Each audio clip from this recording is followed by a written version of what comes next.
Hello, আসসালামু আলাইকুম। প্রিয় বাংলাদেশ, আমাদের জাতীয় নাগরিক পার্টির মনোনয়ন প্রত্যাশীদের সাথে মতবিনিময় আজকে দ্বিতীয় দিনের মতন চলছে। আমরা এখন সিলেট বিভাগের বুথে রয়েছি।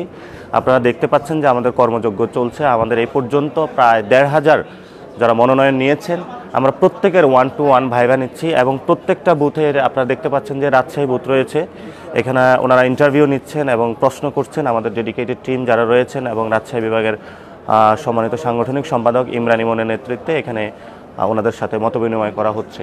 আমরা এই পর্যন্ত এখানে 10টি বোর্ড বসিয়েছি। এটা হলো আমাদের চট্টগ্রাম বিভাগের বোর্ড। এই চট্টগ্রাম বিভাগের বোর্ডে যিনি চট্টগ্রামের বিভাগীয় সম্পাদক সুজা SM সুজা, ওনার নেতৃত্বে এখানে ভাইবা চলছে। ভাই, আপনি বলবেন যে কিভাবে আসলে এখানে ভাইবা নিচ্ছেন বা সবার সাথে একটু কথা বলছেন, আপনি একটু যদি বলতেন। ধন্যবাদ। আজকে সারাদিন ধরে সকাল থেকেই আমাদের এখানে প্রায় চট্টগ্রাম বিভাগে 144টার মতো আমাদের আজকে নমিনেশন ফর্ম জমা পড়েছে এবং গতকালকে আমরা প্রায় 40 জনের ইন্টারভিউ করেছি এবং আজকে বিশেষ করে খুব ইনক্লুসিভ একটা ব্যাপার হয়েছে। আপনি জানেন যে পাহাড় থেকে এবং আমাদের পার্বত্য অঞ্চল, তারপর নোয়াখালী, লক্ষ্মীপুর বিভিন্ন জায়গা থেকে আসছেন এবং আমরা প্রাথমিকভাবে জিজ্ঞেস করছি তাদেরকে বিশেষ করে সার্বিক যে পরিস্থিতি, মাঠের কী পরিস্থিতি এবং কিভাবে এই বৈষম্যহীন এই সময়ে এসে কীভাবে রাজনীতিটা করা যায়। বেশিরভাগই একটা কথা বলছেন যে যদি রাজনীতিটার একটা লেভেল প্লেইং ফিল্ড হয় এবং গণমানুষ যদি রাজনীতি করতে পারে তার এক ধরনের ব্যালট বিপ্লব হবে, যেখানে থ্যাংক ইউ সুজা ভাই। আপনারা শুনতে পাচ্ছেন পাহাড়, সমতল সব জায়গা থেকে আমাদের যারা ক্যান্ডিডেট ওনারা এখানে আসছেন, কথা বলছেন। আমরা এখন আপনাদেরকে নিয়ে যাব আমাদের খুলনা বিভাগের বুথে।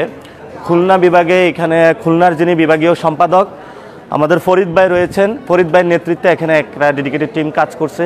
এই যে একজন প্রার্থী উনি কথা বলেছেন এবং ওনাকে আমাদের ছোট্ট একটি গিফট বক্সও রয়েছে, অর্থাৎ যারা এখানে ইন্টারভিউ থেকে আমরা একটা ছোট গিফট বক্স, এটার একটা মগ আছে, কলম আছে, ডায়েরি রয়েছে। অর্থাৎ আমরা আমাদের সাধ্য মতন চেষ্টা করছি যাতে হলো সমাজের প্রান্তিক লেভেল থেকে যারা সংসদে যেতে চায় তাদেরকে ওপেন অ্যাক্সেসের মাধ্যমে একটা জায়গায় নিয়ে আসার জন্য। অর্থাৎ আপনি যদি আপনার চাঁদাবাজি, সন্ত্রাস অথবা আপনি বড় টাকার মালিক, এটাই হলে সংসদে যেতে পারবেন, এই যে ধারণা, এটা আমরা ভেঙে দিতে চাচ্ছি। সো আমাদের এই ইলেকশনটা not only election, it's a movement. যে মুভমেন্টের মধ্য দিয়ে আমরা একটি নতুন বাংলাদেশে যেতে চাচ্ছি। আপনারা এখানে দেখতে পাচ্ছেন যে আমাদের জাকারিয়া ভাই ইন্টারন্যাশনাল আন্তর্জাতিক সম্পাদক এবং আমাদের চিটাগাংয়ের নেতা এবং আমাদের, আপনি কোন জায়গায়, কক্সবাজারের নেতা এখানে ইন্টারভিউ নিচ্ছেন, সাক্ষাৎকার নিচ্ছেন, ওনারা প্রার্থীদের সাথে কথা বলছেন। উনি একজন অ্যাডভোকেট। আপনি আপনার একটু অভিব্যক্তিটা বলবেন যে আমাদের এই প্রক্রিয়াটা কেমন লাগছে।